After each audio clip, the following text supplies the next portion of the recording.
ও প্রিয় ভাই, হযরত আদম হযরত হাওয়া আলাইহিস সালাম, আমাদের মা আমাদের বাবা, তারা জান্নাতে ছিলেন।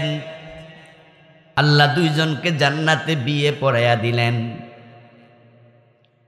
বাবা আদমই প্রথম মানুষ। তামাম দুনিয়ার পৃষ্ঠদেশ থেকে মাটি সংগ্রহ করা হলো। তারপরে হযরত আদম আলাইহিস সালামকে আল্লাহ তাআলা ৬০ গজ লম্বা করে বানালেন। ৬০ গজ লম্বা। খালাকাল্লাহু আদামা আলা সূরাতিহি তুলুহু ৬০ যিরাআ। আল্লাহর পরিকল্পনা মোতাবেক আল্লাহ আদমকে বানালেন। তার দৈর্ঘ্য হলো ৬০ গজ, ২ হাতে ১ গজ, তাহলে ৬০ গজ মানে ১২০ হাত লম্বা। হয়তো ওনার দৈর্ঘ্য প্যান্ডেলের চেয়ে আরো বেশি ছিল। আদম আলাইহিস সালামকে আল্লাহ তাআলা রূহ ফুঁকে দিলেন, মাটির দেহটা রক্ত মাংসের দেহে পরিণত হলো। তারপরে জান্নাতের মাঝে রেখে দিলেন। কিন্তু আদম আলাইহিস সালামের মন ভালো না, জান্নাতে একা একা ওনার মন বসে না, মনটা কেমন জানি উতালা। মনের খবর জানে কে? আল্লাহ ছাড়া আর কে কে জানে বলেন? ইন্নাল্লাহা আলিমুম বিদাতিস সুদূর। মনের ব্যাপারে একজনই জানেন, তিনি হলেন আল্লাহ। স্বামী জানে না স্ত্রীর মনে কি আছে, স্ত্রী জানে না স্বামীর মনে কি আছে। স্বামী বাসায় আছে, দেশে আছে, চান্স পাইলে পরকিয়া করে এমন মহিলা আছে না নাই? আবার সুন্দরী বউ রাইখা অন্য মেয়ের সাথে পরকিয়া করে এমন স্বামীও আছে না নাই? একজনের খবর আরেকজনে জানে না। কিন্তু আপনি যা করেন, ইয়ালামু খায়নাতাল আয়ুনি ওয়া মা তুখফিস সুদূর। আপনি চোখ দিকে কোথায় তাকালেন, চোখ দিয়া কার দিকে তাকালেন, চোখ কোথায় খেয়ানত করলো, ওয়া মা তুখফিস সুদূর, তোমার অন্তরে তুমি কি লুকায়া রাখছো, কি অন্তর লুকালো, সব কিছু জানেন কে? আমার প্রিয় বন্ধু, আল্লাহ সব জানেন। আদমের মনের মাঝে উতলা অবস্থা, এটা আল্লাহ জানেন কিনা? রোগের অবস্থা দেখে কোন ওষুধ লাগবে এটা ডাক্তারে ভালো বোঝে। তাই আদমের অন্তর দূর করার জন্য কি করা দরকার, মনের ডাক্তার আল্লাহ ভালো জানেন। তাই তিনি আদমের দেহের বাম পাজরের বাঁকা হাত দিয়া মা হাওয়াকে বানাইয়া দিলেন।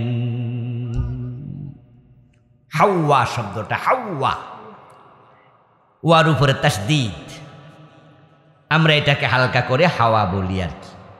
হাইয়ুন থেকে, হাইয়ুন মানে জিন্দা, জীবিত। হযরত আদম আলাইহিস সালাম জীবিত মানুষ, উনার বাম পাজরের হাড্ডি থেকে মা হাওয়াকে বানানো হলো। এজন্য রাসূলুল্লাহ সাল্লাল্লাহু আলাইহি সাল্লাম বলেছেন, মহিলাদের মাঝে একটু বাঁকামি স্বভাব থাকবে, এটা তাদের দোষ নয়, কারণ তাদেরকে বানাইছে সোজা হাড্ডি দিয়া না বাঁকা হাড্ডি দিয়া। তাই আমার উম্মতেরা নারীদেরকে বেশি সোজা করতে যেও না, ভাঙ্গা যাবে। আবার বাঁকা ছাইরা দিলে বাঁকা থেকেই যাবে। তাই তেল তেল মালিশ কইরা যতটুকু পারো ফায়দা নিও। এজন্য বউর সাথে সারাক্ষণ খারাপ আচরণ করা যাবে না, বকাবকি করা যাবে না, গালিগালাজ করা যাবে না, সারাক্ষণ ধমকের উপর রাখা যাবে না। কোনো কারণে যদি একবার ধমক দেন, 3 বার আদর করে দেবেন। রাসূলুল্লাহ সাল্লাল্লাহু আলাইহি ওয়াসাল্লামের চরিত্রের মাঝে স্ত্রীদের সাথে রাব ব্যবহার করা পাওয়া যায় না। এটা উম্মতের চরিত্র পাওয়া ঠিক না, ঠিক না? লাকাদ কানা লাকুম ফি রাসূলিল্লাহি উসওয়াতুন হাসানা। রাসূল আমাদের জন্য মডেল, আদর্শ। মা আয়েশা বলেছেন, রাসূলুল্লাহ সাল্লাল্লাহু আলাইহি ওয়াসাল্লাম কখনো তার স্ত্রীদের সাথে কখনো নোংরা ব্যবহার করেন নাই, অশ্লীল শব্দ প্রয়োগ করেন নাই, ধমক দেন নাই। গায়ে হাত দেয়া তো দূরের কথা, রাসূলুল্লাহ বউদের সাথে কখনো কটু ব্যবহারটাও করেন নাই। অথচ প্রিয় নবীজির স্ত্রী তো একসাথে 9 জন জীবিত ছিল। উনি বিয়ে করেছেন মোট 11টি, তার মাঝে মা খাদিজা মারা যাওয়ার পরে করছে আরো 10টা। এটা রাসূলের জন্য জায়েজ, উম্মতের জন্য 4-এর বেশি জায়েজ নাই। ওই 4টা করা যাবে শর্ত সাপেক্ষে। ওয়াইন খিফতুম আল্লা তাদিলু ফাওয়াহিদা, যে আয়াতের মাঝে 4-এর কথা আছে আয়াতের শেষ অংশ শুনালাম। বাংলাদেশের পুরুষেরা তো প্রথম অংশ লইয়া লাভ মারে, আল্লাহ কইছে 4টা, তাই বউরে দমক মারে আরো করমু, কিন্তু ঠিক না? পান থেকে চুন খসলে কয় আরেকজন কিন্তু আইয়া লাইব কইতাছি। আর বউ যদি কয় তুমি করতে পারলে আমি পারবো না, কয় না আল্লাহ তোমার অনুমতি, কিন্তু আমরা রে দিছে কয় পর্যন্ত? আয়াতের শেষ অংশে কিন্তু 4-এর কথা নাই। ওয়া ইন খিফতুম আল্লা তাদিলু ফাওয়াহিদা, 4 বিয়া তখনই করতে পারবা সামর্থ্য যদি থাকে। সামর্থ্য থাকার পরে 4 বউয়ের সাথে ন্যায় বিচার করার সামর্থ্য তোমার থাকতে হবে। 4 জন বউয়ের সাথে ন্যায় বিচার করা, সমতা রক্ষা করা মোটেও সহজ ব্যাপার নয়। যদি কারো জন্য সেটার সামর্থ্য থাকে তিনি করুক। আমার আল্লাহ আয়াতের শেষ দিকে বলে যদি এই সামর্থ্য না থাকে তুমি আশঙ্কা করো যে তুমি আদালত কায়েম করতে পারবে না, তাহলে একটাতে খুশি থাকো। প্রিয় নবী আয়াতের ব্যাখ্যা করে বলেন মান কানা ইনদাহু ইমরাআতান ওয়া লাম ইয়াদিল বাইনাহুমা জা ইয়াউমাল কিয়ামাতি ওয়া শিক্কু সাকিত। প্রিয় নবীজি বলছেন যার একাধিক বউ থাকবে তাদের সবার সাথে সমান আচরণ করবে না, ওই লোকটা কিয়ামতের দিন আল্লাহর সামনে হাজির হবে, তার পাজরের দেহের এক অংশ থাকবে না।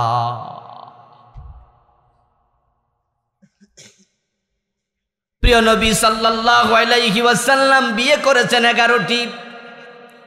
2 জন স্ত্রী মারা গেল, বাকি কয়জন? কথা বলুন। 9 জন বউয়ের মেজাজ একরকম না 9 রকম? 9 জন মানুষের চাহিদা একরকম না 9 রকম? আওয়াজ দিয়ে বলুন, 9 জন মানুষের চিন্তা ভাবনা ব্যবহার একরকম না 9 রকম? এরপরও রাসূল তাদের উপর কখনো রাগ করে কটু কথা বলেন নাই। আমরা একজনরে থামাইতে পারি না, কিলাকিলি শুরু করে দিই। কিছু কিছু পুরুষ আছে বউ মারে, আসেনি? ওদেরকে আমি পুরুষ বলি না, আমি বলি ওগুলো কাফরুষ। এই জাতীয় কাফরুষ আপনাদের এলাকায় আছে। স্ত্রীর গায়ে যারা হাত তোলে তারা কাফরুষ। ও মিয়া, তোমার বউ তোমার অধীন, স্ত্রী স্বামীর অনুগতা, স্ত্রী স্বামীর সে ছোট, স্ত্রী স্বামীর সে কম বোঝে, মহিলা মানুষ, বুদ্ধি কম, শারীরিক সামর্থ্য কম, অনেক জায়গায় তারা অসহায় থাকে স্বামীর তুলনায় সব দিক থেকে। এখন তুমি তার সাথে বীরত্ব দেখায় তার গায়ে হাত তুলতেছ। বৌমাইরা তুমি বুঝাইয়া দাও তুমি বীর পুরুষ। আমি বলি যদি বীর পুরুষ প্রমাণ দিতে চাও, তোমার সমান সমান বাজারে কারো লগে লাগিয়া দেখো, তখন বুঝমু তুমি বীর পুরুষ। অথচ বাজারে পারে না, বাড়িতে আইয়া বৌমাইরা মেজাজ ঠান্ডা করে। এগুলো কাপুরুষ। রাসূলুল্লাহ সাল্লাল্লাহু আলাইহি সাল্লাম কখনো এটা করেন নাই।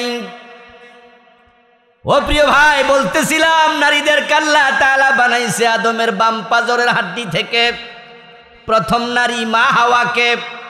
এজন্য তাদের চিন্তা চেতনায়, তাদের চারিত্রিক বিষয়ে সামান্য বক্রতা থাকবে।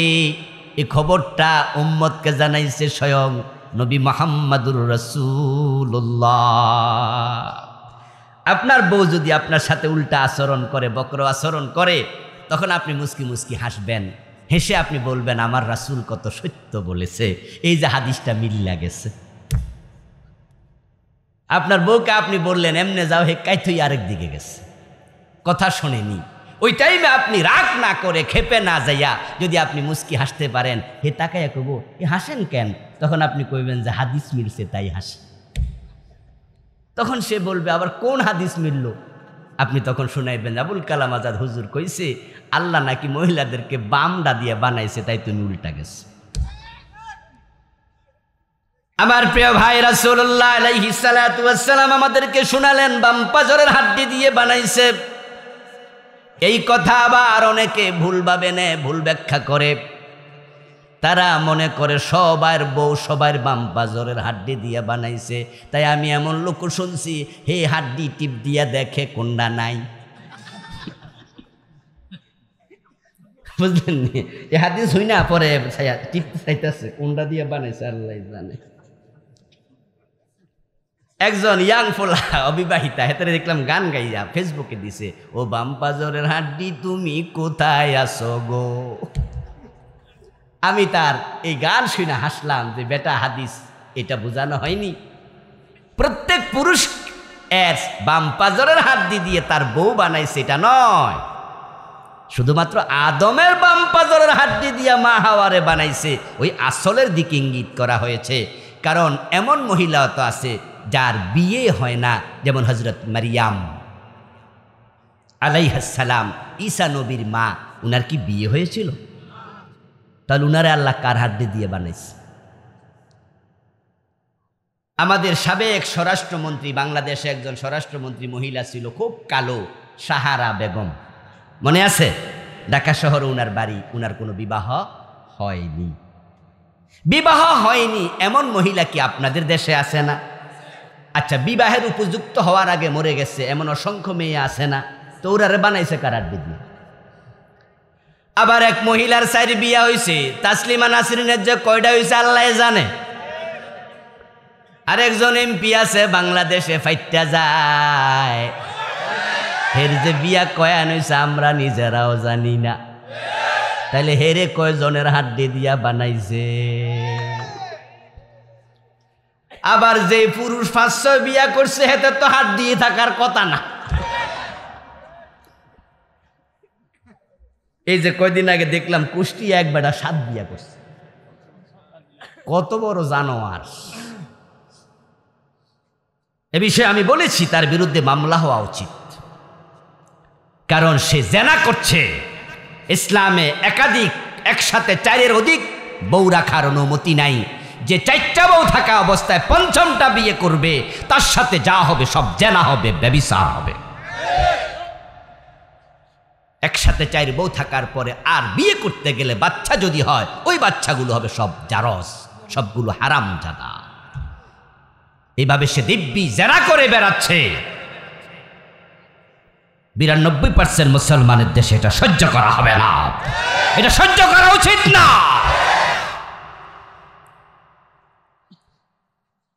এখন যে 7টা করছে যদি সবই বউরা পাজরের হাড্ডি দিয়ে বানাইতো, বেড়ার তো এই লাইন শেষ হইয়া এই লাইনেও যেত, তো বেড়া হাঁটতো কেমনে? আর আদম আলাইহিস সালামকে মাটি দিয়ে বানানো হয়েছে, কিন্তু আমাদেরকে ডিরেক্ট মাটি দিয়ে বানানো হয় নাই। আমরা হচ্ছি মা বাবার পানি থেকে। মিম্মা ইনদাফিক ইয়াখরুজু মিন বাইনিস সুলবি ওয়াত তারাইব। আদমের ব্যাপারে শুধু বলা হয়েছে মিন হামাইম মাসনুন মিন তিনিল লাজিব মিন সলসালিন কাল ফাখার। ঠনঠনে মাটি থেকে, এঁটেল মাটি থেকে, ভিজা মাটি থেকে আমি আদমকে বানিয়েছি। যদিও লাকাদ খালাকনাল ইনসানা মিন সুলালাতিন মিন তিন, অন্য এতে আল্লাহ বলছে আমি মানুষকে মাটির নির্যাস থেকে বানাইছি, মাটি থেকে বানাইছি। এখানে মানুষ বলে মূল মানুষ আদমকে বোঝানো হয়েছে। আর আমরা যারা তার সন্তান, আমাদেরকে আল্লাহ ডিরেক্ট মাটি থেকে বানান নাই, মিম্মা ইনদাফিক বানিয়েছি আমি ওই পানি থেকে, যেই পানি সবেগে নির্গত হয়েছে মিম্বাইনিস সুলবি ওয়াত তারাইব, পুরুষের মেরুদণ্ডের হাড্ডি থেকে আর নারীদের পাজরের হাড্ডির ভিতর থেকে। সুবহানাল্লাহ। এই যে বীর্য নামে স্পারম নামে যে পদার্থ থেকে আল্লাহ আমাদের বানাইছে, মিম্মা ইম্মাহিন, হীন প্রাণী, হীন পানি, দুর্গন্ধ পুতি দুর্গন্ধময় পানি। তামাম শরীর কেটে টুকরো টুকরো করলে বীর্যের অস্তিত্ব পাওয়া যাবে না, খুঁজে পাবেন না। যেমন গায়ের ওলান বড়, মানুষ মনে করে ওলানে দুধ, অথচ ওলানে দুধ থাকে না। ওলান ছিদ্র করলে যদি আপনি গাই গরুর ওলানের মাঝে কিছু দিয়া গুতা মারা ছিদ্র করেন, দুধ পড়বে না, রক্ত পড়বে। দুধ কিন্তু পড়বে না, রক্ত ঝরবে। পুরা ওলানটা কেটে ফেলবেন। যে গরু 10 লিটার দুধ দেয়, ওলান কাটার পরে 100 টাকা 200 টাকা পাবেন, হাফ কেজিও পাবেন না। তো 9.5 লিটার কই?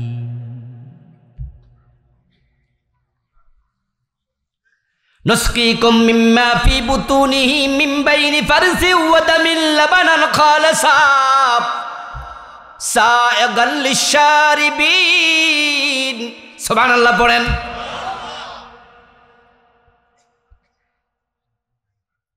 আল্লাহ তাআলা কুরআন মাজিদে বলেন, আমি তোমাদেরকে দুধ পান করাই। নুসকিকুম, আমি তোমাদেরকে দুধ পান করাই। মিন বাইনি ফারসি ওয়া দামিন, রক্তের ভিতর থেকে এবং গোবরের ভিতর থেকে আমি আল্লাহ দুধ বের করি। মিম্মা ফি বুতুনিহি, ওই গোবর থাকে পেটের ভিতরে, এই দুধ ওলানে থাকে না রে বান্দা। আমি দুধ পেটের ভিতরে গোবরের মধ্যে রেখে দিয়েছি। এগুলো আল্লাহর কুদরত। এগুলো কার কুদরত? আল্লাহর কুদরত। এগুলো তামাম দুনিয়ার সবগুলো প্রাণী বিজ্ঞানী এক জায়গায় জড়ো করে,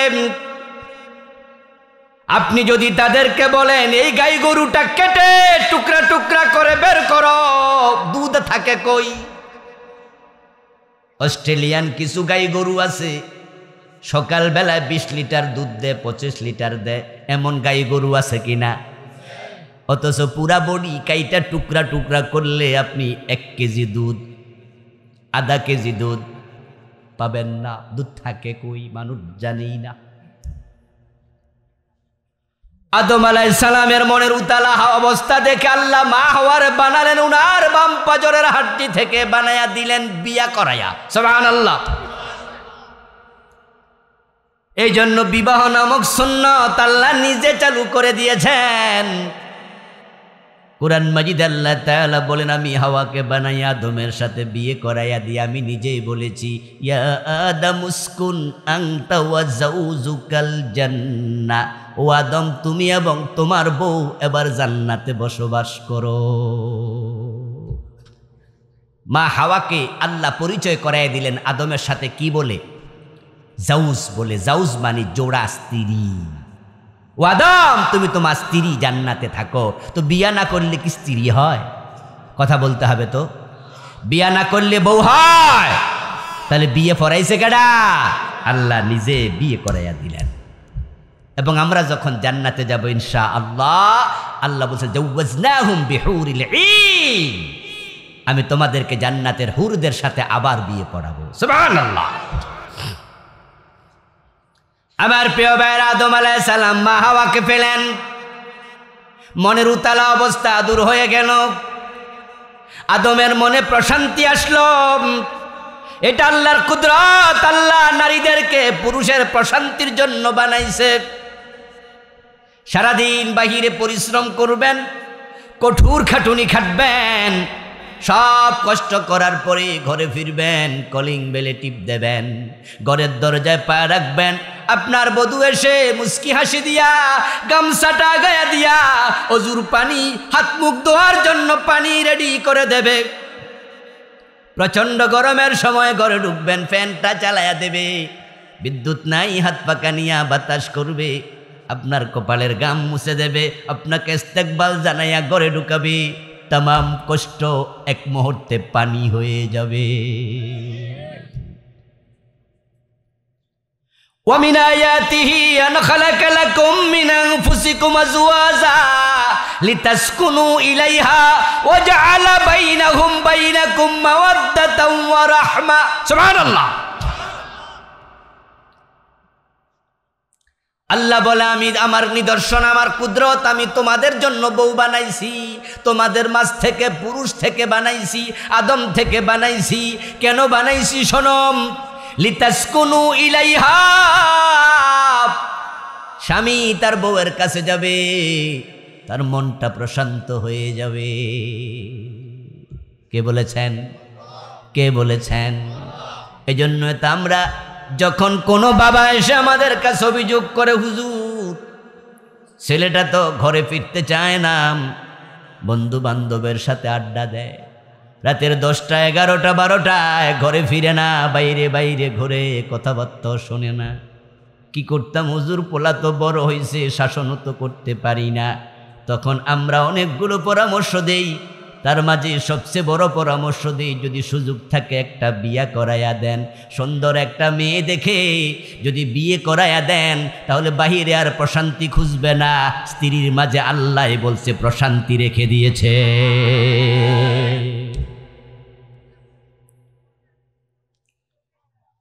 আমার ভাইয়ারা, আপনার স্ত্রীর মাঝে আল্লাহ প্রশান্তি রেখেছে। ওয়াজআলা বাইনাকুম মাওয়াদ্দাতাও ওয়া রাহমা, এমন ভালোবাসা রেখেছে। একটা মেয়ের সাথে একটা ছেলের বিয়ে হলো, চিনে না জানে না, জীবনে কোনোদিন দেখা হয় নাই, পরিচয় নাই, সেটেল ম্যারেজ। বাবা মা দেখেছে, মেয়ে ছেলে দেখে পছন্দ করেছে, ছেলে মেয়ে দেখে পছন্দ করেছে, বাবা মা বিয়ে ঠিক করেছে, ওই মেয়েটাকে ছেলের সাথে বিয়ে দিল। 3 দিন 5 দিন পরে ছেলে ইটালি নিয়ে যায়, আমেরিকা নিয়ে যায়। আপনার মেয়েটা যদিও কান্না করে করে বিদায় নেয়, কারণ মা ছেড়ে দিচ্ছে, বাবা ছেড়ে দিচ্ছে, দূরে চলে যাচ্ছে, চোখে পানি, কিন্তু মেয়েটা যখন বিমানে ওঠে, তখন ওই পুরুষটার কান্দের মাঝে মাথা রেখে একটা ঘুম মাইরা দেয়, কোনো টেনশন থাকে না। অপরিচিত ছিল 3 দিন আগে, বিয়ের মাধ্যমে এমন ভালোবাসা আল্লাহ জন্ম দিয়া দিছে, দুইজনের অন্তরে তৈরি করে দিছে। এখন তার কান্দে মাথায় রেখে ঘুমাতে মনের সামান্য কোনো টেনশন থাকে না।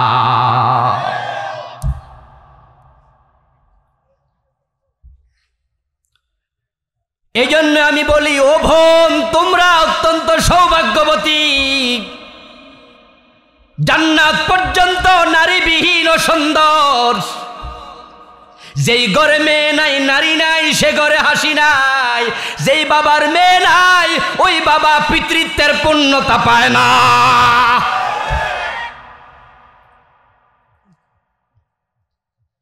বাংলাদেশের একজন প্রখ্যাত লেখক ছিলেন, রাজনীতিবিদও ছিলেন, নাম প্রফেসর গোলাম আজম রাহেমাহুল্লাহ। উনার একটি বইতে আমি পড়লাম, জীবনে যা দেখলাম, এ নামে উনি বই লিখেছেন 7 খণ্ড। উনাকে নিয়ে অনেকের অনেক মন্তব্য থাকতেই পারে, মেনি ম্যান মেনি মাইন্ডস। আপনার চিন্তা আপনার কাছে, আমার চিন্তা আমার কাছে। উনার লেখা বইতে আমি পড়লাম, উনি বলছে, যেই বাবার কন্যা নাই, শুধু ছেলে আছে, সে হলো হাফ ফাদার। আর যেই বাবার ছেলেও আছে, মেয়েও আছে, সে হলো ফুল ফাদার।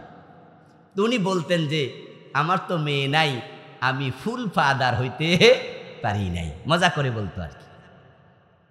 আসলে প্রিয় ভাই, আলহামদুলিল্লাহ, ব্যক্তি জীবনে আমি 4 ছেলে 1 মেয়ের বাবা। 4টা ছেলে বড়, মেয়েটা ছোট। মেয়েটা হওয়ার আগে আল্লাহ মেয়ের মাঝে এত ভালোবাসা রেখেছে, এটা আমিও জানতাম না। আমার বন্ধু, মেয়ের আল্লাহর কত বড় রহমত, রাসূলুল্লাহর জন্য নিজে বলতেন, আমিও মেয়ের বাবা, আমিও মেয়ের বাবা। যাকে আল্লাহ 2টা 3টা সন্তান মেয়ে সন্তান দিয়েছে, ওয়াদ্দাবাহুন্না ওয়াজাওয়াজাহুন্না কুন্না হিজাবান লাহু মিনান নার। মেয়েদেরকে তোমরা অবহেলা করো না, আদব শিক্ষা দাও, যথাযথ পাত্রে বিয়ে দাও। এ 2টা 3টা তোমার, 1টা মেয়ে 3টা মেয়ে, 2টা মেয়েকে যথাযথ আদব শিক্ষা দিয়া উত্তম পাত্রে পাত্রস্থ করবা। তোমার মেয়েগুলো আখেরাতে তোমার জাহান্নামের পথে অন্তরায় হয়ে যাবে।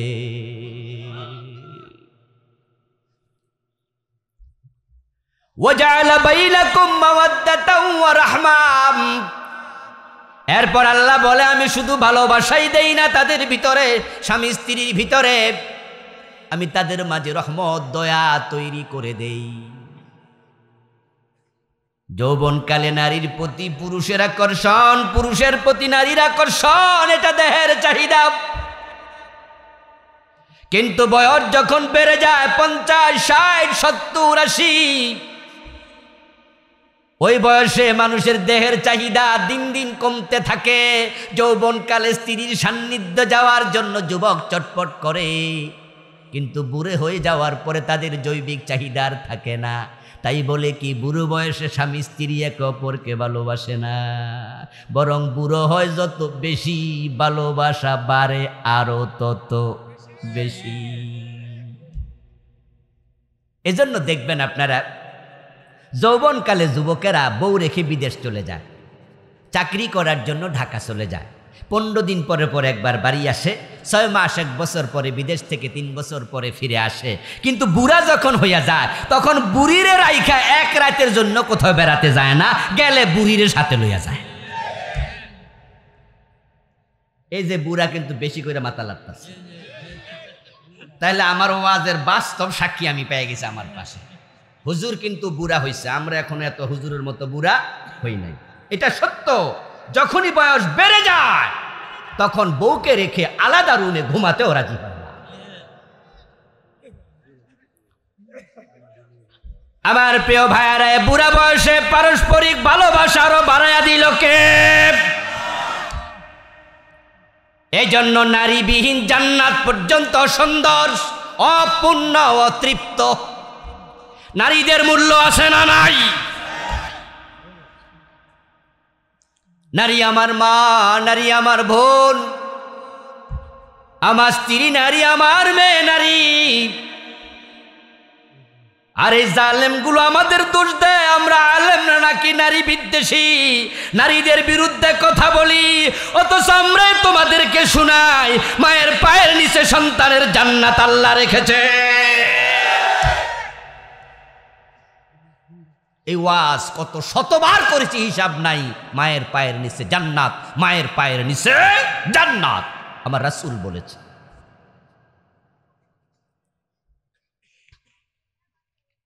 গরম ভাতে বিড়াল বেজার।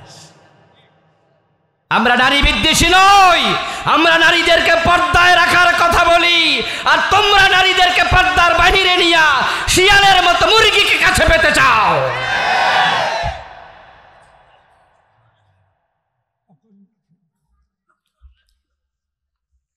আমার বন্ধু আদম আলাইহিস সালাম মা হাওয়াকে ফেলেন। এবার আল্লাহ তাদের দুজনকে বললেন ফাকুলা মিনহা রাগাদা ফালা তাকরাবা হাযিহি শাজারা ফাতাকুনা মিনাজ জালিমিন।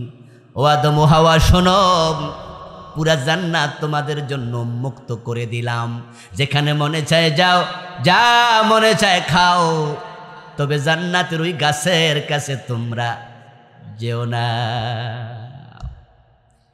এবার আপনাদের কাছে জানতে চাই, বাবা আদম মা হাওয়া জান্নাতের ওই গাছের কাছে গেছে কিনা? জোরে বলুন। আল্লাহ না মানা করছে? আল্লাহর কথা এত দূরে দিলে খামু কেমনে? কাছে আছে, সরান, আপনি সরাই রাখেন। আল্লাহ তাআলা তো মানা করছে গাছের কাছে যেও না। কোরআনে পাওয়া যায় ফালাম্মা দাকাশ শাজারা,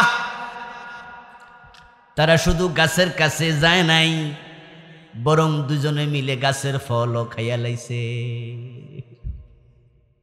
এবার রেজাল্ট কি হলো? বাদাত লাহুমা সাওআতুহুমা, সাথে সাথে তাদের গায়ে যে জান্নাতের পোশাক ছিল পোশাক খুলে পড়ে গেল। তাফিকা ইয়াকসিফান আলাইহিমা মিন ওয়ারাকিল জান্নাহ। আমার আল্লাহ কোরআন মাজিদে বলেন লজ্জায় পড়ে গেছে, দুজনের লজ্জাস্থান উন্মুক্ত হয়ে গেল। এবার জান্নাতের গাছের পাতা ছিঁড়ে দুজনের লজ্জাস্থান তারা ডাকতে শুরু করে দিল। মুহূর্তের মাঝে মনে পড়ে গেল আল্লাহ তো মানা করছিল গাছের কাছে যেও না, আল্লাহর কথা তো শুনলাম না। আল্লাহর কথা না শোনার নামই হলো গুনাহ। আল্লাহ যা করতে বলেছেন করো, যা ছাড়তে বলেছেন ছাড়ো। যেটা করতে বলছে করবা না, এটাই হলো গুনাহ। যেটা করতে মানা করছে সেটা করবা, এটার নামই হলো গুনাহ। নামাজ পড়তে বলেছেন কে? জোরে বলুন, নামাজ পড়তে বলেছেন কে?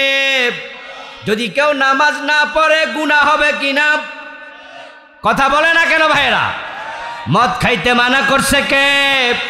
মদ যদি কেউ খায় গুনাহ হবে কিনা? মানে আল্লাহ যা বলেছে তার বিপরীতে চলা যাবে না, চললে গুনাহ হয়ে যায়। এখন বাবা আদম মা হাওয়া আলাইহিমাস সালাম আল্লাহর একটা কথা শুনলো না, সাথে সাথে জান্নাতের পোশাক খুলে পড়ে গেল। এবার বলুন তো, জান্নাতের পোশাক নিজে নিজে খুলে পড়েছে না আল্লাহর অর্ডার ছিল? আল্লাহ বুঝাইয়া দিছে, আমার কথা না পোশাক গায়ে থাকবে না। তারপরে বাবা আদম মা হাওয়া আলাইহিমাস সালাম দুজনকে আল্লাহ জান্নাত থেকে দুনিয়ায় পাঠায়া দিল, বের করে দিল। এই কথাগুলো আল্লাহ কুরআন মাজিদে সূরা নাজিল করে করে বিস্তারিত বলেছে। আমার একটা কথা শুনে নাই, আদম এবং হাওয়া আমি জান্নাতের পোশাক খুলে রেখে দিয়েছি, জান্নাত থেকে বের করে দুনিয়ায় পাঠাইয়া দিছি। এই যে কাহিনীগুলো আল্লাহ আমাদেরকে জানাইলেন, এটা কি আদম এবং হাওয়ার বদনামি করার জন্য জানাইলেন? এই ঘটনা যেখানে ঘটে সেখানে আমরা হাজির ছিলাম। কে কে? কেউ ছিলাম? তো আল্লাহ না জানাইলে আমরা জানতাম। তো আল্লাহ জানাইলো কেন? হিকমত আছে না নাই?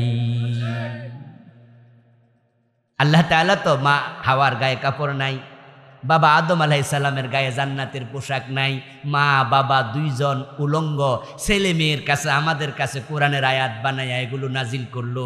এগুলা কি বদনাম করার জন্য?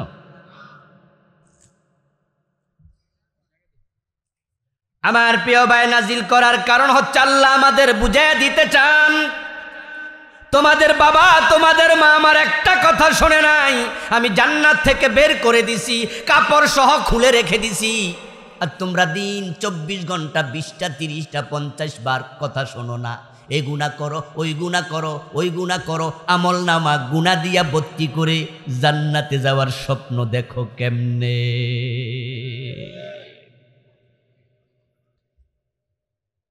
আজকের আলোচনা আপনারা যারা শুনছেন, আমল নামায় কবিরা গুনাহ নাই এমন কে কে আছেন? একটু হাত তোলা দেন। হাত তোলা দিতে পারবো কেউ? আমি পারবো? পিসা হুজুর পারবেন? তাহলে আদম এবং হাওয়া তো একটা গুনাহ করেছে, আল্লাহ বের করে দিল। আপনি জান্নাতে যাওয়ার স্বপ্ন কেমনে দেখেন? আমি কেমনে দেখি? জান্নাতে যেতে হলে যেই গুনাহ করেছো সেটা থেকে তাওবা করা দরকার আছে না নাই? এবার বলুন তো, বাবা আদম মা হাওয়া আলাইহিমাস সালাম আল্লাহর একটা কথা যে অবাধ্য হলেন, মানলেন না, উনারা কি ওই গুনাহটার উপরে স্থির ছিলেন নাকি তাওবা করছে? ফাকালা রব্বানা যালামনা আনফুসানা, আমার সাথে বলুন, রব্বানা যালামনা আনফুসানা ওয়া ইল্লাম তাগফির লানা ওয়া তারহামনা লানাকুনান্না মিনাল খাসিরিন। দুজন আল্লাহর কাছে তাওবা করেছে, আল্লাহ উনাদেরকে মাফ করে দিয়েছে। একটি অপরাধ করলো তাওবা লাগবে, তাওবা না করলে বিপদ। রাসূলুল্লাহ সাল্লাল্লাহু আলাইহি ওয়াসাল্লাম এক যুদ্ধের মাঠে, যুদ্ধের বিরতিকালে, বিরতি চলাকালে একজন সাহাবী আসছে, হযরত ওমর থেকে বর্ণিত হাদিস। ওই সাহাবী এসে বলছে, ইয়া রাসূলুল্লাহি ফুলানুন উস্তুশহিদা, ও আল্লাহর রাসূল, ওমর আজকের যুদ্ধে শহীদ হয়ে গেছে। এক ব্যক্তির ব্যাপারে খবর দিল, ওমর আজকের যুদ্ধে শহীদ হয়েছে। প্রিয় নবীজি শুনে বললেন, কাল্লাম রাআইতুহু ফিন্নারি বিআবাতিন কাদাগাল্লাহ, তুমি যার নাম বললা আজকের যুদ্ধে সে শহীদ, আমি নবী তাকে জাহান্নামে দেখে এসেছি। বিআবাতিন কাদাগাল্লাহ,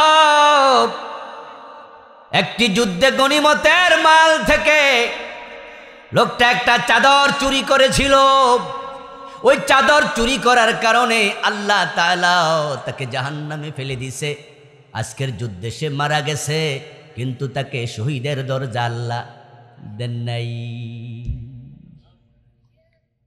একটা চাদর চুরি করছে, কয়টা কবিরা গুনাহ? যারা বোঝেন তারা বলেন কয়টা কবিরা গুনাহ? তো একটা কবিরা গুনার কারণে যুদ্ধের মাঠে রাসূলের সাহাবী মারা গেল। রাসূলকে আমি তাহাকে জাহান্নামে দেখেছি। হতে পারে সেই চাদরের কবিরা গুনাহ থেকে আল্লাহর বান্দা তাওবা করে নাই, তাওবা করতে ভুলে গেছে, অথবা তাওবা করেছে, আল্লাহ তাওবাটা কবুল।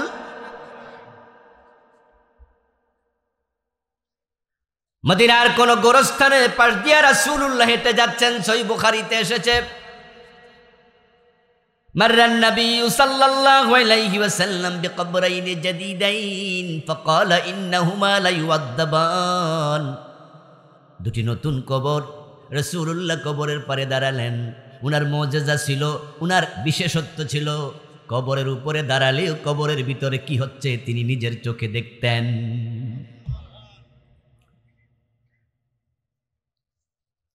আল্লাহর হাবিব বলতেছেন ইন্নাহুমা লা ইউআযাবান, এই দুই কবরে শাস্তি চলতেছে, আযাব চলতেছে।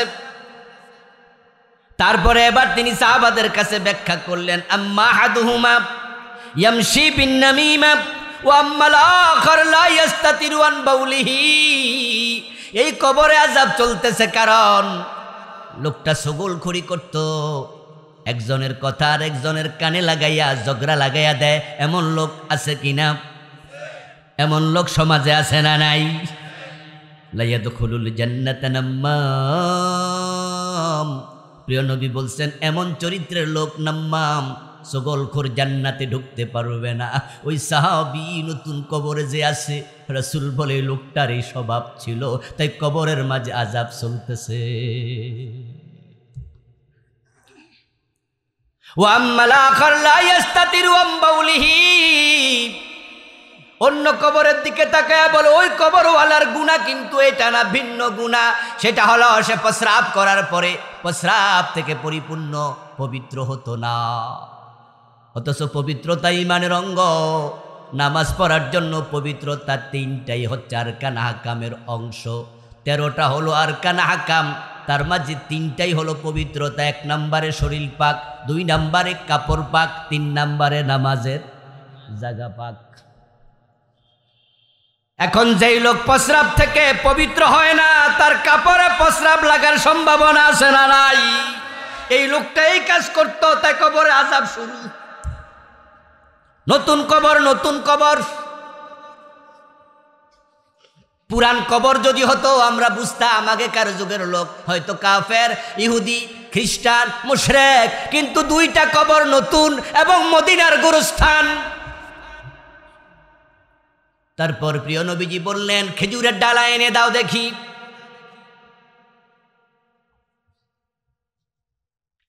খেজুরের ডালা এনে দাও দেখি। কোনো একজন সাহাবী গেলেন, একটি খেজুরের ডালা নিয়ে আসলেন।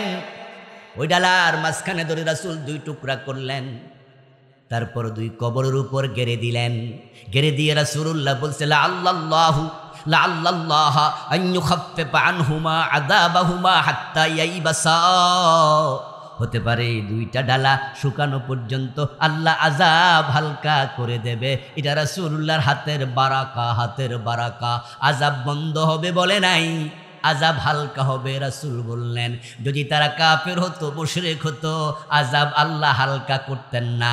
কারণ কাফের মুশরিকের কবরের আযাব থেকে শুরু হইয়া জাহান্নামে যাওয়া পর্যন্ত আযাব শুধু বাড়তেই থাকে।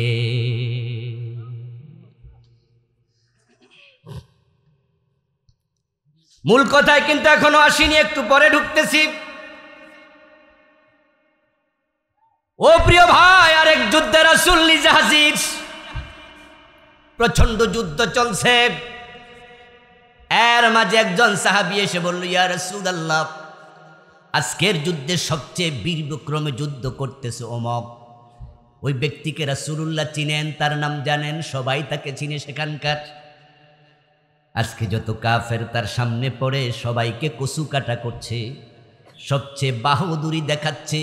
আজকের যুদ্ধের মাঝে অমুক সাহাবী আমার রাসূল সাথে সাথে বললেন এই লোকটা জাহান্নামী।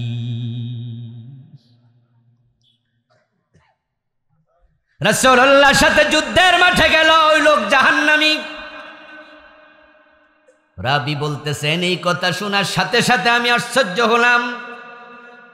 আজকের যুদ্ধে যে সবচেয়ে বেশি বাহাদুরি দেখায় লোকটা জাহান্নামী হবে কোন কারণে?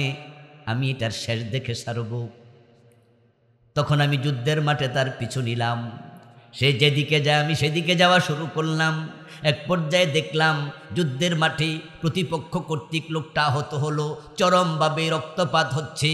কষ্টের যন্ত্রণা সহ্য করতে না পাইরা লোকটা নিজের তলোয়ারটার আগাটা নিজের বুকের ভিতরে দিল, তারপরে ওই তলোয়ারের উপরে ঝাঁপাইয়া পড়ল, পিঠ দিয়া তলোয়ার বের হয়ে গেল, আত্মহত্যা করে মরে গেল।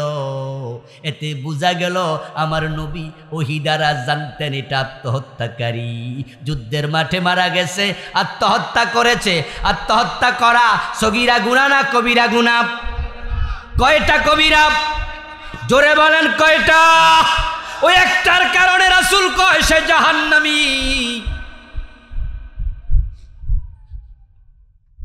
আর আমরা আমলনামায় কত কবিরা লইয়া নিশ্চিন্তে ঘুমাইয়া জান্নাতের স্বপ্ন দেখছি। জান্নাতে যেতে চান, কবিরা গুনাহ ছেড়ে দেন, কবিরা গুনাহ ছেড়ে দেন, 5 ওয়াক্ত নামাজ পড়ে। এই লোকটাই সুদে টাকা লাগাচ্ছে, এমন লোক আছে না নাই? আবার ফজরে আজান হয়, লম্বা রাত। এখন তো শীতকালের রাত দিন দিন আরো লম্বা হচ্ছে।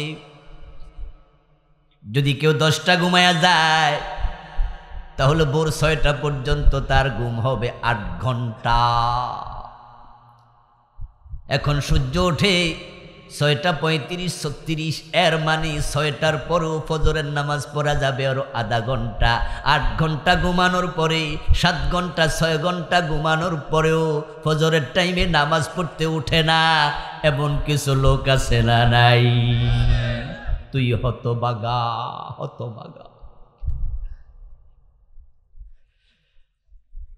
বাবা মরে গেছে 10 বছর আগে, মা মরে গেছে 5 বছর আগে, এখনো বইনের জমি বোনকে দেয় না, জোর করে দখল করে, এমন জালেম ভাই আছে না নাই?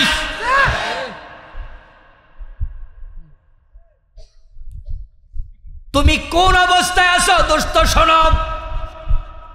সুদে টাকা লাগায়া জান্নাতের স্বপ্ন কেমনে দেখো?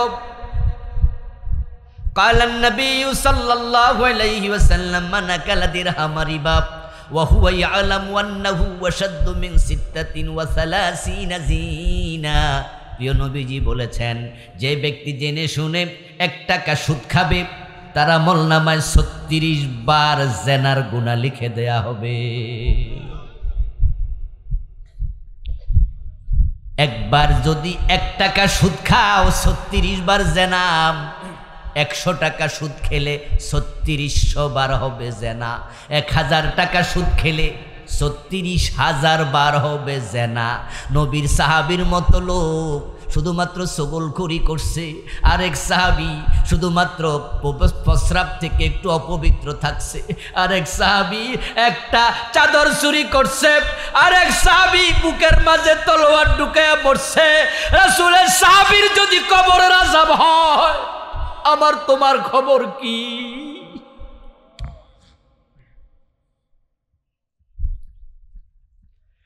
লিররিবা 73 বাবান আইসারুহা ইয়ানকিহুর রাজুল উম্মাহু। প্রিয় নবীজি বলেন সুদ খেলে 73টা বড় বড় গুনাহ হয়, সবচেয়ে ছোট গুনাহটা হলো নিজের মায়ের সাথে জিনা করা।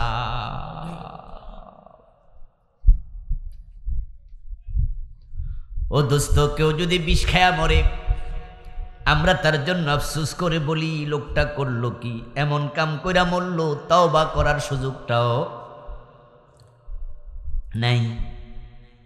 কেউ যদি ফাঁসিতে ঝুলে মরে, আমরা আফসুস করে বলি লোকটা কি কাজ করলো, এমন কাজ করে মরল, জিব্বা বাইরে গেছে, ঝুলে আছে, তাও বা সুযোগ নাই। এখন আপনি যে সুদের টাকা লাগাইয়া বাড়িতে বসে আছেন, আজরাইল যদি এখন আসে, আপনি তো মায়ের সাথে জেনাকারী অবস্থায় মারা যাবেন। আচ্ছা, আজরাইল আলাইহিস সালাম যদি 15 দিন আগে আইসা কইয়া যাইতো যে ভাই আমি কিন্তু আগামী 15 তারিখ আইতাছি, সুদের টাকাটি তুইলা লান, তাহলে একটা সুবিধা ছিল, ঠিক না? যে আপনি কমপক্ষে মায়ের সাথে জেনাকার অবস্থায় মরতেন। আচ্ছা, আজরাইল আলাইহিস সালাম কি সংকেত মঙ্কেত দিয়া যায় না কাউকে? বলে যাবে? তা আপনি সুদ খাওয়া অবস্থায় মরলে অবস্থাটা কি হবে বলেন? কেউ সুদ খায়, কেউ সুদ দেয়, কেউ সুদের সাক্ষী থাকে, কেউ সুদ লিখে।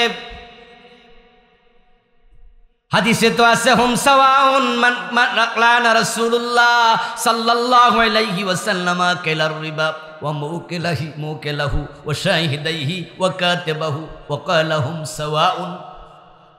প্রিয় নবী লানত করলেন, অভিশাপ দিলেন 4 ব্যক্তিকে, যে সুদ খায়, যে সুদ দেয়, যে সুদ লিখে, যে সুদের সাক্ষী থাকে। রাসূল বললেন 4 জন সমান। সুদ সবাই খায় না। সুদ খাওয়ার সংখ্যা সমাজে আছে হয়তো 20%, 30% লোক, কিন্তু সুদ দেওয়ার সংখ্যা 50%-এর বেশি। অনেক ব্যবসায়ী দেখবেন সুদে টাকা এনে দোকানদারি করে, অনেক ব্যবসায়ী সুদে টাকা এনে দোকান বিল্ডিং করে। অনেক লোক পাবেন 2 তলা 3 তলা বাড়ি করার জন্য বিভিন্ন ব্যাংক থেকে সুদে টাকা তোলে, আছে কিনা? আচ্ছা, তোমার জন্য বিল্ডিং বানাইতে হবে 3 তলা, কারণটা কি? সুদে টাকা এনে কেন বিল্ডিং বানাইতে হবে? আচ্ছা, আপনি থাকার জন্য কি 3 তলা বিল্ডিং দরকার? তো আপনি কেন এটা বানাইছেন সুদে টাকা এনে? এই যে আর্কিটেকচাররা এখন ডিজাইন করে, ব্যাংকে আপনার বিল্ডিং এর ডিজাইন করে, ডিজাইনে কিন্তু এখনকার বর্তমানে যারা করে লংজিভিটি টেম্পার 100 বছরের নিচে নয়। এখনকার ডিজাইনে যে সুদ রড ব্যবহার করা হয়, যে ফিলারগুলো ব্যবহার করা হয়, 100 বছর তার লংজিভিটি। আচ্ছা, 100 বছরে আপনার কয় পুরুষ যাবে ভাবতে পারেন? আপনার বয়স যখন 25, যদি আপনি বিয়ে করেন 26 বছর বয়সে আপনার ছেলে হতে পারে, সে বিয়ে করলে 49 বছর 50 বছর বয়সে তার ছেলে হয়ে যাবে, দ্বিতীয় তৃতীয় পুরুষ আপনি দেখে ফেলবেন। সে যদি আবার বিয়ে করে 75 বছর বয়সে তার বাচ্চা হয়ে যাবে, আপনি চতুর্থ পুরুষ দেখে ফেলবেন। 100 বছর বাঁচলে পঞ্চম পুরুষ আপনি দেখে ফেলবেন। 100 বছর কমপক্ষে বিল্ডিং থাকবে। এখানে পঞ্চম পুরুষের নাম জানে কয়জন আছেন? আমার বাবার নাম আব্দুল হাকিম, আমার দাদার নাম আব্দুল মজিদ, তার বাবার নাম এই মুহূর্তে আমার মনে নাই, মুখস্থ করছিলাম, ভুলে গেছি। যদি বলা হয় হের বাবার কি নাম, আমি তো কইতে পারবো না। কথা কি বোঝেন? তাহলে আপনি যে বিল্ডিংটা সুদের টাকা এনে দিয়ে বানাইছেন, আজ থেকে 100 বছর পরে এই বিল্ডিং এ যে থাকবে সে আপনার নামটাও জানবে। এরপরে এবার শুনুন, যখন আমরা দোয়া করি, দোয়ায় হাত তুলি, তখন আমরা কিন্তু দোয়াটাও তাদের জন্য আর করি না। আমরা দোয়া করতে গিয়ে বলি আল্লাহ আমারে মাফ করে দাও, আমার মা বাবারে মাফ করে দাও, দাদা দাদি নানা নানি। দাদা দাদি কোয়ার পরে কিন্তু এবার ব্রেক আরেক দিকে ঘুরে গেছে। কথা কি বোঝেন? দাদা দাদি বলার পরে কিন্তু এবার চলে গেছে নানা নানির দিকে, মানে আরেক গোত্রের দিকে চলে গেছি। এই এলাকার থেকে করিমগঞ্জ থেকে চলে গেছি কোথায়? ফাঁকুন দিয়া। এখন যেই বেড়ার বাড়ি কিনছে, জমি কিনছে, বিল্ডিং বানাইছে, ওই বেড়ার নামও জানি না, দোয়াও করলাম না। বেড়া যদি সুদের টাকা দিয়ে বানায় তাহলে কবরে ফিরা খাইতেছে কেডা?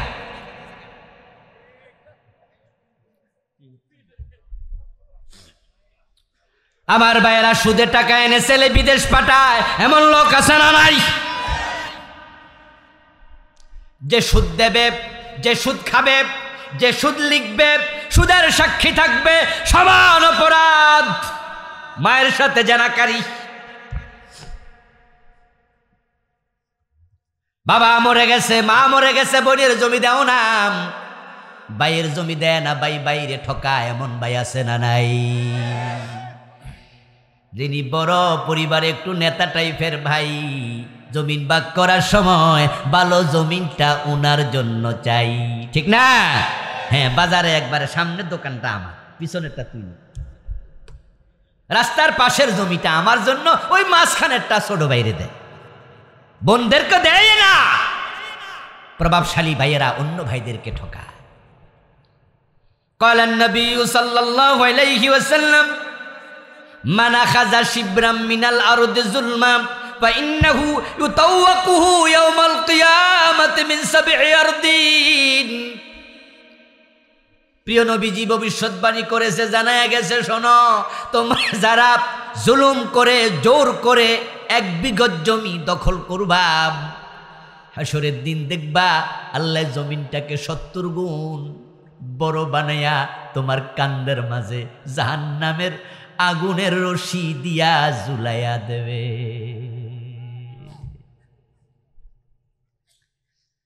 70 আরদা, 70 গুণ বড় বানাবে। এই 70 গুণ শুধু এদিকে না, নিচের দিকেও, নিচের দিকেও। কদিন আগে দেখলাম ফেসবুকে একজন একটা ভিডিও আপলোড করছে, এক মুরব্বী ফজরের নামাজ পড়া তারপরে খেতে গেছে, খেতে যাইয়া খেতের আইলে ওই ঘাসটা হয় না, ধান লাগানোর আগে তো ঘাসগুলা সাফ করে না, কোদাল দিয়া কোপায়া কোপায়া, তো উনি গোসলেন্ডে দিয়া জিকির করতেছে লা ইলাহা ইল্লাল্লাহ, আর কোদাল দিয়া কাইটটা খেতের আইল একবার 12টা বাজে। মানে এত মোটা আইল, এটার দেখেছে বেশি নিজে কেটে লাগছে, কারণ মনে মনে ভাবতাছে যে লম্বা খেত যদি 5 আঙ্গুল কইরও কাটি তাহলে তো 1 শতক বেড়ে যাবে। সোজা আইল বাঁকা করিয়া ফেলে এমন জালেম আছে কিনা? নাঙ্গল এমন ভাবে ঠেলা মারে একবার আইল বাঁকা হয়ে গেছে। কার জন্য করছো দোস্ত? কার জন্য? কবরে নিতে পারবা? এই জমি কবরে নিতে যাবেন সম্ভব? এমন জায়গায় মৃত্যু হতে পারে, লাশটাও কবর দেওয়ার জায়গা পাওয়া যাবে না। চায়না থেকে বিমান মালয়েশিয়া রওনা দিছে বছর 4-5 আগে। 296 জন যাত্রী নিয়ে বিমান হারায়া গেছে। অনেক দিন পর্যন্ত খবরের হেডলাইন হয়েছে পত্র পত্রিকায়, টেলিভিশনে নিউজ, বিমান হারায়া গেছে, মালয়েশিয়া যায় নাই, খুঁজেও পাওয়া যায় না। এখন আর নিউজ হয় না। এমনও হতে পারে আকাশে যান্ত্রিক গোলযোগের কারণে ওই বিমানটা অ্যাক্সিডেন্ট করেছে, ক্র্যাশ করে ভারত মহাসাগরে পড়ে গেছে। বড় কোনো দিঘিতে, বড় কোনো পুকুরে যদি কোনো মেয়ে গোসল করতে গিয়ে নাকফুল হারাইয়া ফেলে, ওই নাকফুলটা বড় দিঘিতে খুঁজে পাওয়া যত টাফ, যত কঠিন, ভারত মহাসাগরে একটা বিমান যদি ক্র্যাশ করে এটা খুঁজে পাওয়া এসছে 100 গুণ 1000 গুণ বেশি। ওই 296 জন যাত্রী, এর মাঝে হাজার হাজার টাকা, কোটি কোটি টাকার মালিক এমন 2-4 জন আছে না নাই?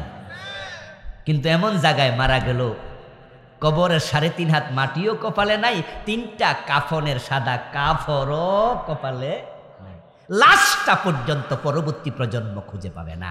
অথচ এমনও তো হতে পারে এই বেড়াও আরেকজনের জমি দখল করে বইয়ে রয়েছে।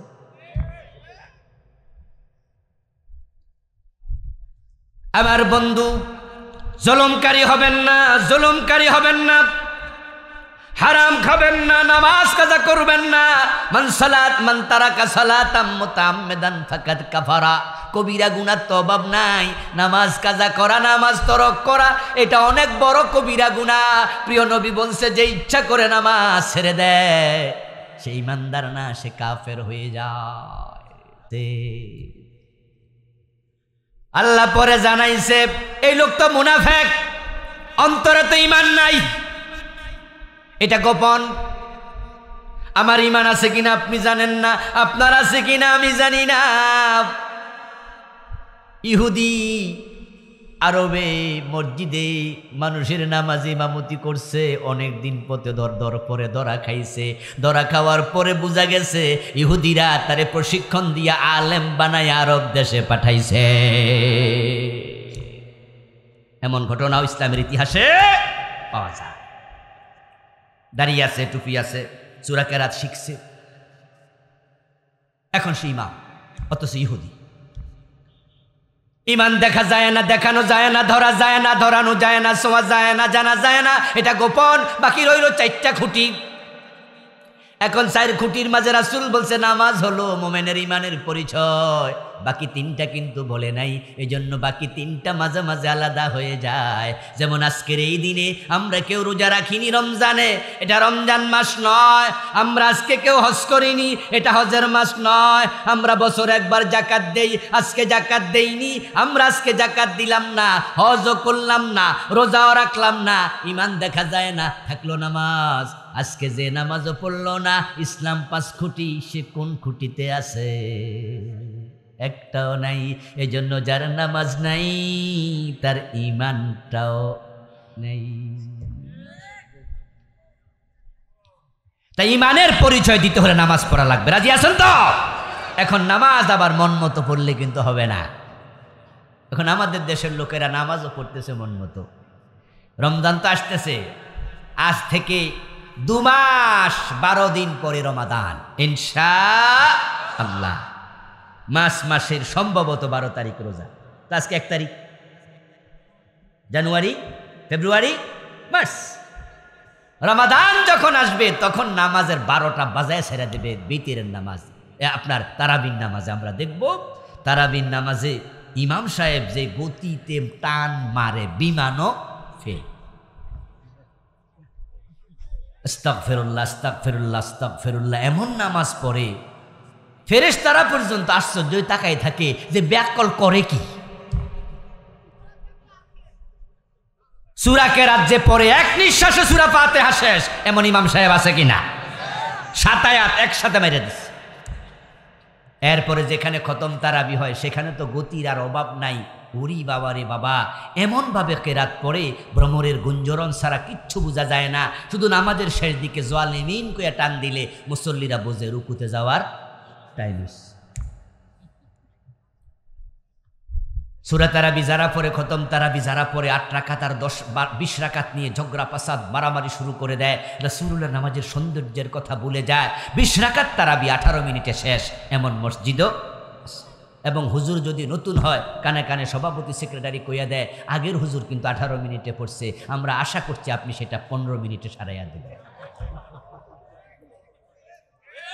হুজুরের কানে কানে কইয়া দেয় হুজুর আরো তাড়াতাড়ি মারেন, এমন আছে না? হ্যাঁ, দেরি করলে আবার কচ্ছপের মতো মাথা বাইর করে রাখো, হুজুর মুসল্লি কিন্তু থাকবো না। আবার যে মসজিদে সুন্নাহ রীতি রাসূলকে দেখে দেখে নামাজ পড়ো, সল্লু কামা রাআইতুমুনি উসাল্লি, নামাজ পড়ো সেভাবে আমি নবীকে দেখেছো পড়তে যেভাবে। ইমাম সাহেব ধীরে ধীরে পড়ছে আলহামদুলিল্লাহি রাব্বিল আলামিন আর রহমানির রহিম মালিক ইয়াউমিদ্দিন ইয়াকা না'বুদু ওয়া ইয়াকা নাস্তাঈন। আমার বন্ধু সহ্য হয় না, এত আস্তে আস্তে কেন পড়ে? হুজুর তো নামাজ পড়তে 40 মিনিট লাগাইয়া দিব রে। এজন্য দেখা যায় 10 রাকাতের পরে মসজিদ অর্ধেক খালি। হুজুর বোঝে 2-3 দিন পরে তো মুসল্লি পাবো না, তাহলে বেতন আসবো কোত্থেকে? বউ আছে, পেট আছে, পোলামাইয়া আছে। তাই 4-5 দিন পরে এমন গতিতে শুরু করে, হুজুর কয় আমিও গেছি, তোরারও গজবে ফালাইছি, যা। যখন দেখা যায় 5 দিন পরে হুজুর এবার 15 মিনিটে 20 রাকাত শেষ কইরা দিছে, যে কয়জন মুসল্লি ছিল উনারা এবার মুস্কি মুস্কি হাইসা কয় হুজুর ঠিক হইয়া। হুজুর কি ঠিক হইছে না বেঠিক হইছে? আরে কিসের ঠিক কয়, কোনটারে বেঠিক কয় বুঝলো না যার। এবার মসজিদ থেকে বের হইয়া মোবাইল হাতে নিয়া কুদ্দুস রে ফোন দে, কুদ্দুস এই মসজিদে আইস, চলে গেছিলি ধীরে ধীরে দেখা, এখন আর দেরি নাই, হুজুর সোজা হইয়া গেছে। হুজুরের গতি আগের চেয়ে বাড়ছে। সভাপতি সাহেব সেক্রেটারির কয় দুধ রোজ করে হুজুরে খাওয়ান, আগামী দিন যেন 13 মিনিটে সাইরা দেয়। এটা কি নামাজ চলছে না আল্লাহর সাথে বেয়াদবি চলছে? আল্লাহর সাথে বেয়াদবি হচ্ছে কিনা?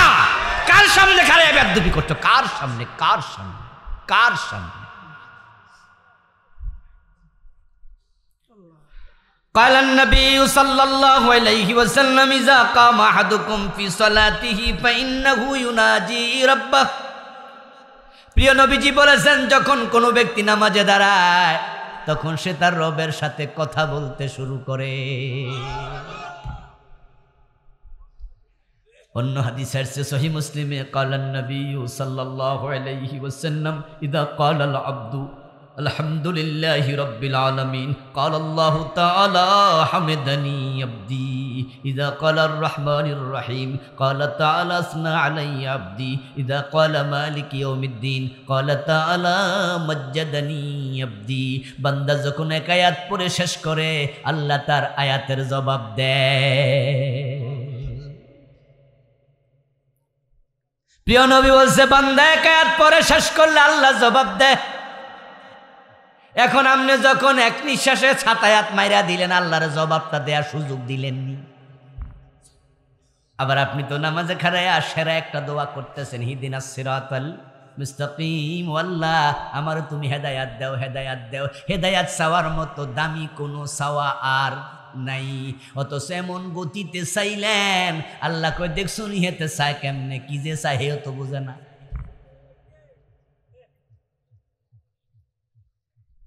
আমার প্রিয় ভাইয়েরা, এর জন্য কিছু মানুষের নামাজকে আল্লাহ তার চেহারার মাঝে ফিকে মারে। নামাজের 13টি ফরজ যদি না জানেন নামাজ হবে কেমনে, 14টা ওয়াজিব আছে না জানলে নামাজ হবে কেমনে, হারাম খাইলে নামাজ হবে কেমনে, পবিত্রতা লাগবে, উত্তম কেরাত, ওয়ারাত্তিলিল কোরআন তারতিলা। আলহামদুলিল্লাহ সূরাটাই ভালো করে শুদ্ধ পারে না, অথচ বেটা 40 বছর নামাজ পড়ে। আলহামদুলিল্লাহ সূরার মাঝে কি কইলো আল্লাহর কাছে 40 বছর একটু অর্থটা জানার চিন্তাটাও মাথায় ঢুকলো না। যে 40-50টা বছর আল্লাহর কাছে আলহামদুলিল্লাহি রাব্বিল আলামিন অর্থ কি, মালিকি ইয়াউমিদ্দিন অর্থ কি, আমি কি বলতেছি, আচ্ছা একটু হুজুর থেকে জানি না, হুজুর এটা আমারে বলেন তো সূরা ফাতিহার অর্থ কি, সূরা নাস, সূরা ফালাক, এগুলো যে আমরা পড়ি, ইয়াকা নাবুদু বলি মানে কি, আল্লাহুম্মা ইন্না নাস্তাঈনুকা ওয়া নাস্তাগফিরুকা, দোয়া কুনুত পড়েন না, আরে ইন্নী যালামতু নাফসি যুলমান কাসীরা, দোয়ায়ে মাসুরা, হুজুর এগুলো কি? যদি অর্থটা আপনি জানতেন আপনার মন এদিক সেদিক দৌড়াদৌড়ি করতো না, আপনার মন নামাজের ভিতরে থাকতো, মাঝে মাঝে চোখে পানি আসতো, অন্তর বিগলিত হতো, আশাবাদী হতেন আমার রব নামাজের উসিলায় আমাকে জান্নাত দিয়ে দেবে। কিন্তু বুঝতে তো চাইলেন না, সময় তো চলে গেল, দাড়ি তো পেকে গেল, আর কবে শিখবেন? এই জন্য আসুন প্রিয় ভাইয়েরা, ইমাম আয-যাহাবীর লেখা একটা বই আছে আল কাবাইর, বাংলা অনুবাদ হয়েছে, নাম দিয়েছে কবিরা গুনাহ। ওটাতে তিনি 70টা কবিরা গুনাহ লিখেছে। শিরিক করা কবিরা গুনাহ, কুফর করা কবিরা গুনাহ, নামাজ ছাড়া কবিরা গুনাহ, মদ খাওয়া কবিরা গুনাহ, গীবত করা কবিরা গুনাহ, টাকনুর নিচে কাপড় পরা কবিরা গুনাহ। ঠিক আজকের মাহফিলে টাকনুর নিচে কাপড় এমন লোক আছে না? আপনি তো এখনই কবিরা গুনাহ করতেছেন, এখনই করতেছেন। দাড়ি কামান কবিরা গুনাহ। কেন দাড়ি কামাচ্ছেন? বউ পর্দা করে না, মেয়ে পর্দা করে না, আপনি দায়ুস। হজ করে কি লাভ হবে আপনার? দায়ুস জান্নাতে যাবে না। ও হাজি সাহেব, মাইয়া কলেজে পরে বোরকা সিলাই দেন না কেন? আপনার মেয়ের দিকে তাকাইয়া এলাকার হাজার যুবক কবিরা গুনাহগার হচ্ছে, ঠিক কিনা? আপনার মেয়ে তো হচ্ছে রশি, রশির মতো হাজার যুবকের বাইন্দা জাহান্নামে একসাথে ঢুকাবে।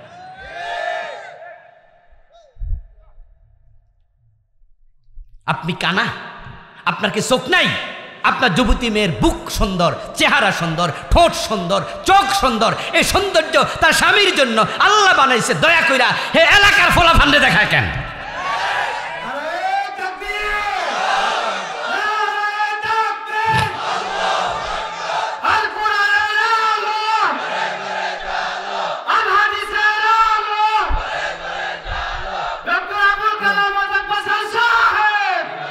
আমার প্রিয় ভাই, আপনার মেয়ের সৌন্দর্যটা আপনার মেয়ের হাজব্যান্ডের জন্য আল্লাহর নেয়ামত, ঠিক না? আরে আল্লাহ কত সুন্দর করে বানাইছে। আমাদের মেয়েরা যদি কালো হয়, আমাদের মেয়ে দেখতে যদি অসুন্দর হয়, বাবা হিসাবে আমাদেরও মাঝে মাঝে একটু কষ্ট লাগে। আরে আল্লাহ জানে মেয়েটারে বিয়ে দেওয়ার সময় একটু ঠেকি কিনা, ভালো একটা জামাই পাই কিনা, মেয়েটা ঠোঁটটা একটু কাটা হইলো, মেয়েটার চোখ একটু টেরা হইলো, মা বাবা একটু হালকা মন খারাপ থাকে না যে মেয়েটা আসলে টেরা হয়েছে। আর যখন মেয়েটা খুব সুন্দরী হয়, মা বাবাও তো আলহামদুলিল্লাহ পরে, আল্লাহ আমার মেয়েটা ইনশাআল্লাহ, আমি গরিব হইলে কি হয়েছে, আমার ঘরে আল্লাহ একটা রাজকন্যা দিছে। তা আপনার মেয়েরা আল্লাহ এত সুন্দর করে বানাইছে পাবলিকের সম্পদের জন্য, পাবলিকের সম্পদ বানানোর জন্য। আপনি তো এলাকার পাবলিকের সম্পদ বানায় রাস্তায় ছেড়ে দিচ্ছেন, কলেজে যায় এর বুকের সৌন্দর্য হাজার লোক দেখে, ঠিক কিনা? এমন ওড়না বানাইছে ক্রস দিয়া, স্কুলের টিচার প্রিন্সিপাল হেগুলো আর এক চোক্কা না, হেগুলো কয় না যে ভালো কইরা বুকডা, বরং হেগুলো চাই আমরাও চাইয়া লই ফাঁক দিয়া। আস্তাগফিরুল্লাহ, সব ইবলিশ। আলা কুল্লুকুম রাঈন ওয়া কুল্লুকুম মাসউলুন রাইয়াতিহি, প্রত্যেকে নিজের জায়গায় দায়িত্বশীল, সবাইকে তার দায়িত্বের ব্যাপারে আল্লাহর কাছে জবাব দেয়া লাগবে। স্কুল কমিটিকে জবাব দিতে হবে, প্রিন্সিপালকে জবাব দিতে হবে। এমন ড্রেস কেন বানাইলা?